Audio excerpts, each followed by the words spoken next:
Good morning dear बच्चों। तो आज हम बीए फर्स्ट ईयर के सेकंड सेमेस्टर की अगली स्टोरी करने जा रहे हैं और ये स्टोरी नंबर 7 है आपके सिलेबस में। और इस स्टोरी का नाम है द चाइल्ड और ये स्टोरी लिखी है मुंशी प्रेमचंद ने। अब मुंशी प्रेमचंद के बारे में तो मुझे नहीं लगता कि कोई भी बच्चा है जो नहीं जानता होगा या इनका नाम नहीं सुना होगा। इंडिया के बहुत ही फेमस राइटर हैं और इन्होंने 2 लैंग्वेजेस में लिटरेचर साहित्य लिखा है, उर्दू और हिंदी में। इन्होंने मोर देन अ डजन, 1 दर्जन से ज़्यादा नॉवेल्स और 250 से ज़्यादा स्टोरीज, शॉर्ट स्टोरीज लिखी हैं और इनका नाम हिंदी साहित्य में बहुत ज़्यादा फेमस है। इनके जैसी स्टोरीज़ अभी भी आज के टाइम में भी कोई नहीं लिख पाया है। बहुत ही उम्दा टाइप की स्टोरी लिखी हैं, बहुत ही अच्छी स्टोरीज लिखी हैं। और इनकी स्टोरीज़ और नॉवेल्स, आपने गोदान नावल सुना होगा, सेवा सदन नावल सुना होगा, बहुत ही ज़्यादा नावल हैं इनके, फेमस हैं। तो आज हम इनकी एक शॉर्ट स्टोरी है द चाइल्ड, जो हमारे सिलेबस में लगी हुई है, ये शॉर्ट स्टोरी हम करने जा रहे हैं। और ये शॉर्ट स्टोरी है, बहुत ही इंटरेस्टिंग स्टोरी है। आप ध्यान से सुनना तो बहुत मज़ा आएगा आपको इसके बारे में। तो चाइल्ड का मतलब आपको पता है बच्चा, और इसकी क्या रेलेवेंस होगी स्टोरी की वो हम आगे पढ़ेंगे। तो सबसे पहले इसके कैरेक्टर्स देख लेते हैं, इस स्टोरी में कौन कौन से फेमस कैरेक्टर्स हैं। तो सबसे पहला कैरेक्टर है वो है हमारा द ऑथर, यानी इसमें जो पॉइंट ऑफ व्यू है, मतलब जो स्टोरी को नरेट किया है वो ऑथर ने किया है, लेखक ने किया है। इनका कोई नाम नहीं आया है, ये ऑथर के नाम से ही इस स्टोरी में आएंगे। सेकंड जो कैरेक्टर है वो है हमारा गंगू। गंगू क्या है? ये ऑथर के घर में सर्वेंट है और by caste he is a Brahmin. ब्राह्मण है वो बाय कास्ट, और वो सर्वेंट है, यहाँ पे नौकरी करता है ऑथर के घर पे।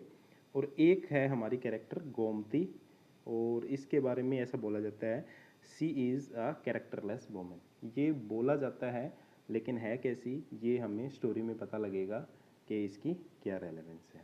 तो ये 3 कैरेक्टर्स हैं जो आपको ध्यान रखने हैं।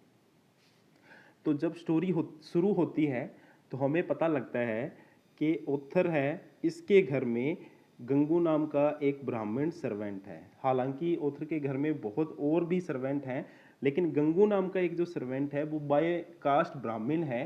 तो इसमें ब्राह्मण जैसे ही गुण हैं। ब्राह्मण जैसे गुण क्या है कि वो ऑथर के झूठा गिलास है कभी नहीं उठाता, दूसरे नौकरों से बोलता है कि आप उठा लीजिए, या बहुत ही प्राइड में, बहुत ही गर्व में रहता है कि मैं तो ब्राह्मण हूँ, मैं इनका झूठा क्यों उठाऊंगा। तो ये जो चीज़ें हैं गंगू में कास्टिज्म को दिखाती हैं और उसके ब्राह्मण होने के घमंड को भी दिखाती हैं। तो ऑथर है, उसकी कभी हिम्मत ही नहीं हुई गंगू को टोकने की इस चीज़ के लिए, क्योंकि ऑथर को लगता है कि ये ब्राह्मण है तो डेफिनेटली ये कुछ इसका स्टेटस है वो बड़ा होएगा दूसरों से। तो जो हमारे ऑथर हैं उन्होंने उसको कभी भी इस चीज़ के लिए टोका नहीं कि आप ऐसा क्यों करते हैं। और शायद इसीलिए ही गंगू है वो थोड़ा सिर पे भी चढ़ गया है ऑथर के, क्योंकि उसको कभी टोका नहीं गया।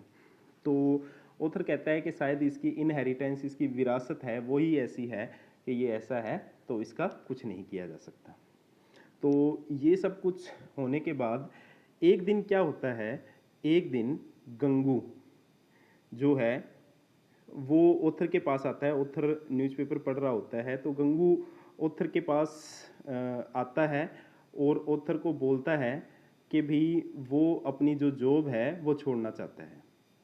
तो ऑथर कहता है कि भी आप अपनी जॉब क्यों छोड़ना चाहते हैं? तो जो गंगू है वो बोलता है कि मैं, जो हमारे पड़ोस में एक लेडी रहती है गोमती नाम की, उससे शादी करना चाहता हूँ। तो ऑथर को बड़ी हैरानी होती है। वो बोलता है कि ये गोमती तो वही है जो एक विडो है, विधवा है, और जिसकी पहले भी 3 शादियां हो चुकी हैं, लेकिन वो हर बार 1 हफ्ते से ज़्यादा टिकती नहीं अपने पति के पास और भाग आ जाती है वहाँ से।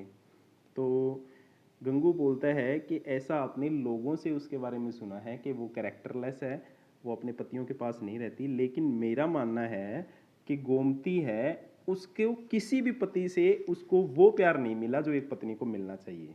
कहने का मतलब उसके सारे पति हैं वो उसके सिर्फ क्या है, मन से कभी प्यार नहीं किया उन्होंने, उसके तन से प्यार किया है, तो इसीलिए उसको भागना पड़ा मजबूरी में। ओथर को बड़ी अजीब बात लगती है कि गंगू को ये बातें कहाँ से पता लगती हैं, जबकि गोमती के बारे में सबको पता है कि सी इज़ अ कैरेक्टरलेस वुमेन। वो मतलब पहले किसी अनाथ आश्रम में रहती थी, लेकिन वहाँ से भी भाग आई। वो अब किसी किराए के कमरे में रहती है और वहाँ पे बहुत सारे मनचले लोग हैं, लड़के हैं, वो आते जाते दिख सकते हैं कि उसके घर आते जाते हैं। तो इसको गंगू को उसमें ऐसा पता नहीं क्या दिखा कि भी वो उससे शादी करना चाहता है। तो ओथर ने पहले तो उसको समझाया कि आई थिंक कि तुम गलत राह पे निकल पड़े हो, लेकिन गंगू है वो मानता नहीं है। तो ओथर कहता है चलो ठीक है, मैं तुम्हारा जो रेजिग्नेशन लेटर है वो एक्सेप्ट करता हूँ, लेकिन तुम मेरी बात ध्यान रखना कि गोमती है तुम्हें छोड़ के चली जाएगी और तुम फिर वापस मेरे पास आओगे रोते हुए, तो तुम्हें बहुत शर्मिंदा होना पड़ेगा। तो गंगू कहता है कोई बात नहीं जी, मैं देख लूँगा, मैं एडजस्ट कर लूँगा। तो ऑथर इसको रेजिग्नेशन लेटर दे देता है और गंगू है वो गोमती से शादी कर लेता है। तो शादी करने के कुछ टाइम तक ओथर जब भी गंगू से मिलता है तो गंगू उसको खुश दिखता है, लेकिन ओथर को उससे जेलसी होती है। उसको लगता है कि गंगू को परेशान होना चाहिए कि उसकी भविष्यवाणी गलत साबित हो रही है, गंगू को परेशान होना चाहिए। लेकिन गंगू हमेशा कहता है कि वो गोमती के साथ बहुत खुश है, सब कुछ अच्छा चल रहा है। तो ऑथर को इस चीज़ से बड़ी दिक्कत होती है। तो एक दिन क्या होता है, लगभग ये जो सिचुएशन है ये 5 महीने निकल जाते हैं। तो एक दिन उसको ऑथर को गंगू मिलता है तो बताता है कि गोमती है वो घर छोड़कर भाग गई है। ऑथर मन ही मन बहुत ज़्यादा खुश होता है कि मेरी जो भविष्यवाणी फाइनली सही साबित हुई है। ऑथर को एक इंटरनल खुशी मिलती है, क्योंकि वो 5 महीने से बहुत परेशान था गंगू को खुश देख के। तो वो गंगू से पूछता है, बोलता है कि अब तो मेरी बात पे तुम्हें जो विश्वास है हो गया है कि भी मैंने जो तुम्हें बात बोली थी वो सच थी। तो गंगू बोलता है कि नहीं, ऐसी बात नहीं है, गोमती तो बहुत अच्छी लेडी थी, वो तो एक गोडेस थी, वो तो एक देवी की रूप थी, शायद मेरे में ही कोई गलती रही होगी कि वो मेरे को छोड़ के भाग गई है। तो ऑथर को अब लगता है कि गंगू है वो पूरी तरीके से पागल हो गया है, क्योंकि गोमती का तो काम ही है छोड़ के जाना। तो अब ऐसे थोड़ी है कि वो तुम्हें छोड़ के चलेगी तो वो अच्छी थी और तुम बुरे थे। तो गंगू कहता है कि नहीं, मैं उसको ढूंढूंगा और पता लगाऊंगा कि वो भाग के क्यों गई है। तो ऑथर कहता है चलो ठीक है, जैसी आपकी मर्जी। तो कुछ दिन बाद ऑथर है दोबारा गंगू से मिलता है। तो गंगू के हाथ में एक बच्चा होता है और गोद में उठा रखा होता है। तो ऑथर पूछता है ये बच्चा किसका है और कैसे हो। तो गंगू बोलता है कि भाई ये बच्चा है वो मेरा और गोमती का ही है। तो ऑथर पूछता है कि कैसे हुआ ये सब कुछ। तो बोलता है कि जब वो भाग के गई थी तो वो किसी लखनऊ के किसी हॉस्पिटल में थी और वहाँ से उसकी किसी फ्रेंड ने मेरे को फ़ोन किया कि यहाँ पे है गंगू गोमती। तो मैं वहाँ गया तो मुझे पता लगा कि गोमती के पेट में एक बच्चा था जिसको उसने जन्म दे दिया है। हालांकि वो बच्चा उसका खुद का नहीं था, क्योंकि उनकी शादी को तो अभी 5-6 महीने ही हुए हैं। वो बच्चा किसी पिछले हस्बैंड का था उसका। और ये सोच के गोमती भाग गई थी कि अगर इस चीज़ के बारे में गंगू को पता लग गया तो वो उसको छोड़ देगा, तो इसलिए वो पहले ही भाग गई थी। लेकिन गंगू बोलता है कि मैं उस बच्चे को अपने बच्चे की तरह ट्रीट कर रहा हूँ और मुझे वो ऐसे लगता है जैसे ये बच्चा मेरा ही है और मैंने गंगू को एक्सेप्ट कर लिया, गोमती को एक्सेप्ट कर लिया और हम दोनों बहुत खुश हैं। तो ये सब सुन के ऑथर है उसको रियलाइज़ होता है कि भी उसने मतलब उसकी आंखों पे कितना बड़ा पर्दा था रूढ़िवादिता का, कि भी वो कैसा सोचता था गंगू के और गोमती के बारे में। और ये दोनों तो महान निकले, बहुत महान निकले और ये दोनों बहुत ही अच्छे इंसान निकले।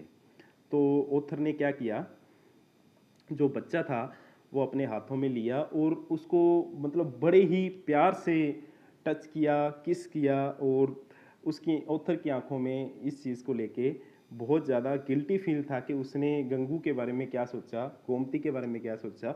और ये दोनों तो कितने अच्छे इंसान निकले। और खुद ऑथर को ऐसा लग रहा था जैसे कि वो तो बहुत छोटा इंसान है इन लोगों के आगे। अब जो गंगू है वो बोलता है कि मैंने आपके बारे में यानी ओथर के बारे में अपनी पत्नी गोमती से बहुत बार बोला है कि हमें मिल के आना चाहिए उनसे, लेकिन गोमती है वो बहुत शर्म महसूस करती है कि मैं कैसे ओथर से मिलूंगी, वो तो मालिक हैं हमारे। तो इस चीज़ पे ओथर को फिर गिल्टी फील होता है कि शायद गोमती नहीं, मैं ही उसके मिलने के काबिल नहीं था, जो मेरी आंखों पे ये जो रूढ़िवादिता का पर्दा लगा हुआ था, लेकिन अब ये हट चुका है। तो वो अब बच्चे को गोद में लिए हुए गंगू को बोलता है कि चलो आज मैं तुम्हारे घर गोमती से मिलने चलता हूँ। उसकी आंखों में आंसू थे और वो दोनों गोमती से मिलने गंगू के घर चल पड़े और यहीं पे हमारी जो स्टोरी है वो ख़त्म हो जाती है। तो बच्चों, आपको ये अच्छे से सुननी है, 2-3 बार सुननी है और इसको याद करना है। Thank you very much.